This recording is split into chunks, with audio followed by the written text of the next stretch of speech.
What is going on, family, and welcome back to another episode of Quick Coffee Talk. I'm actually going to make the coffee on camera today. Put you over here for a little bit. So I wanted to do it over there because the lighting's better, but whatever. But anyways, talking about my post a little bit earlier today, and I'm actually doing decaf. One second. Actually doing decaf because I did actually work out today and had a little bit of, caffeine with that. So don't want to overdo it. Like I said, I just enjoy coffee. Don't necessarily need it. I just enjoy it. So, but anyways, that is obviously not the topic of today. 4 scoops, hold on. 2, 3, and 4. Boom. And then what I like to do is get one of my little fancy schmancy Dixie cups here. Just fill that, and then that way when I pour it in the coffee pot, it just perfect amount, you know what I mean? But anyways, what I wanted to talk about today is the post that I had about your deepest pain. And a lot of people will look at their pain as something that works against them instead of for them. But I used to give this speech at schools. I used to go talk to super low income schools, people who, kids who had lost hope, and actually worked with one of the ladies who was a teacher there, and she would have me come talk to her classroom, all that fun stuff. And one of the presentations that I gave was adversity is your greatest advantage, right?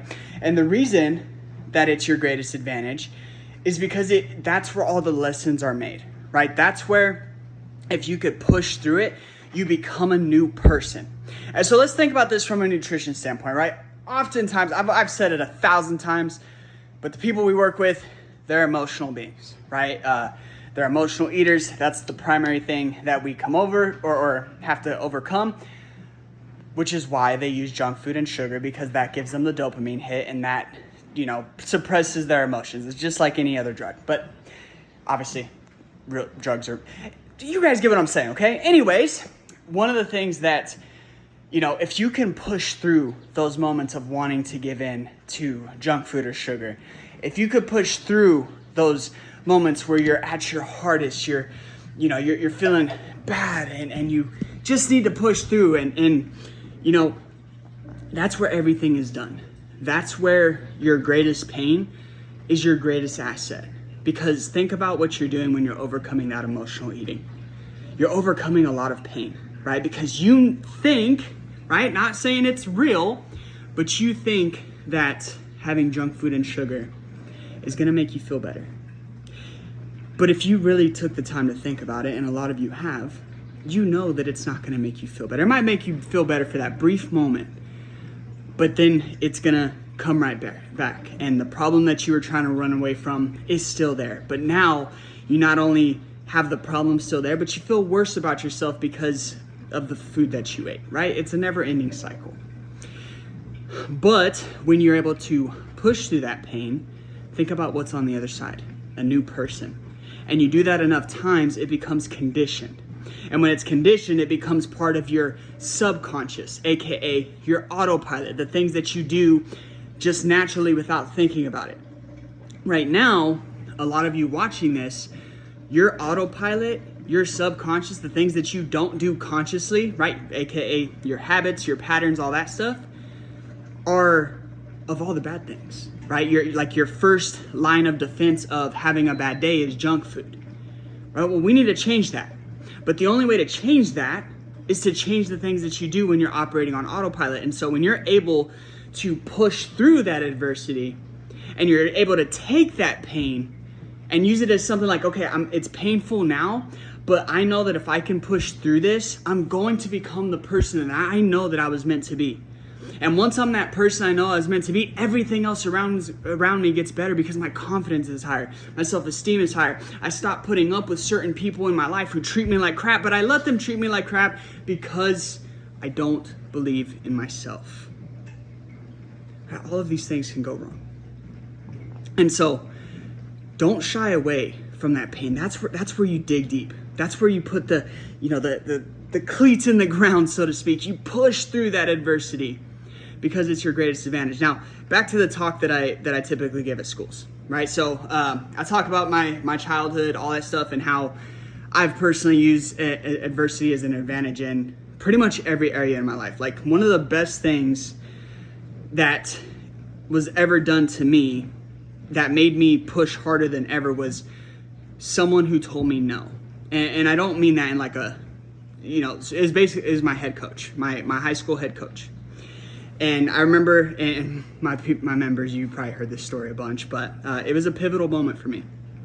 And so I walk into the office, it's my senior year, right? I do amazing. Like, I have, I didn't go to a top high school, so let me just preface it with that. It's not like the stats that I had were, against the top competition, but I thought I was pretty good. Right now, come to find out, I was not what I thought I was, and the coach was right. However, I used it as fuel. So anyways, I digress a lot. So I go into the office, I sit down, and he goes, "Hey Joe, here's these colleges to choose from. I know the coaches at these 3 schools. They're all Division III schools." Now, in my head, I wanted to go pro, right? I thought for sure I was going pro, like that was my destiny. And I for sure thought I was going to a Division I school so that I could go pro. Well, fast forward, he says, "Hey, there's these 3 schools. I know these 3 coaches, and we can get you in, and we can't get you a athletic scholarship because they don't do those, but we can get you an academic one, or try to. And then you do your FAFSA and financial aid and all that stuff, and then you could probably make up for the difference." I was like, okay. I was like, "But coach, the thing is I want to go D1. And he's like, "Son, I don't know how to tell you this nicely, but you're not a D1 athlete." I said, "Well, I was talking to," and a couple of community college coaches came by, and we're talking to some of the kids, and he's like, "We get a lot of people going to Division I." And I was like, "Okay, cool. Like that sounds cool. Like, I'll go develop and go to a Division I, whatever." And I told him, I was like, "Hey, I want to go to this community college and have chances of going Division I." And he said, "Son, going to a Division I school is like going to a community college is like going to a Division I school, because everybody there is trying to get to the next level, because you don't go to a community college just to go play for fun, right? Like, you're going because you want to get to the next level.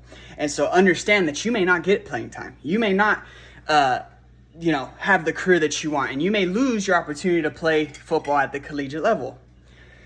And my exact words were, "I would rather know that I suck and give it my all than not go for it and regret it for the rest of my life.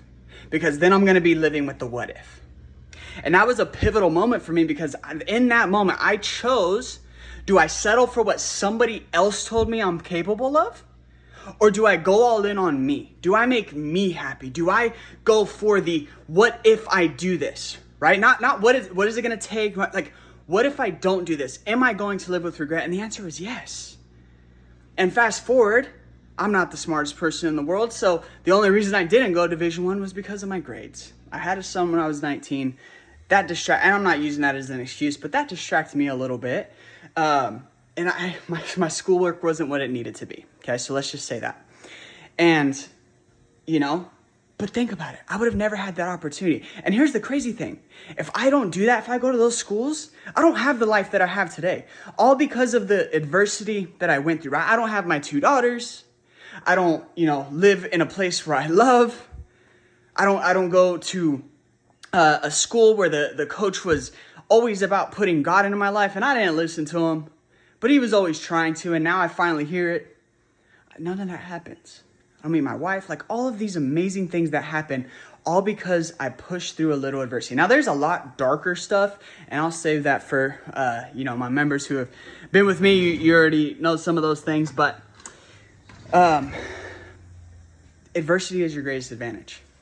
And so the pain that you feel, and I know that this is going long, but if you're still listening, give me a football emoji in the comments. Just give me a football emoji in the comments if you're still listening. If I lost you already, then you're probably not going to hear this part anyway. But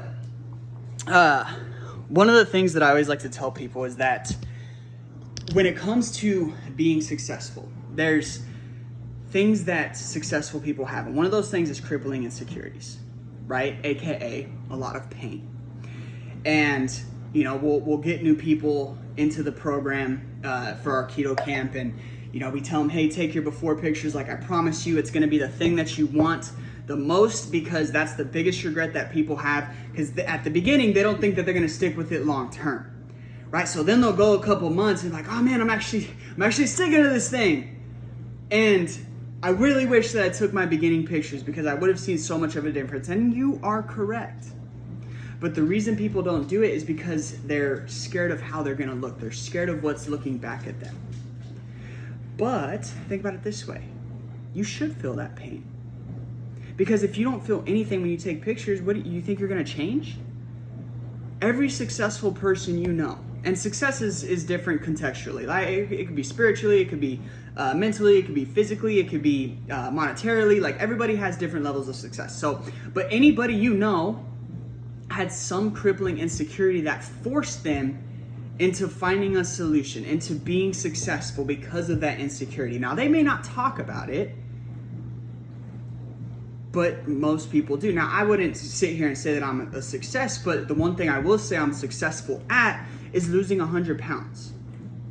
And the reason that I lost 100 pounds was because of the crippling insecurity that I had of people laughing at me, of my ex-wife saying this other dude is hot and he had abs and I was really fat.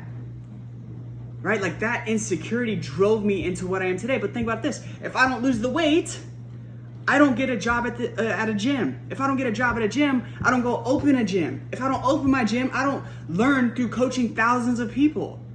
And if I don't coach thousands of people, I don't go online. And you and I, we're not having this conversation today. I'm probably sitting at a bank somewhere saying, hey, have a great day, Susie.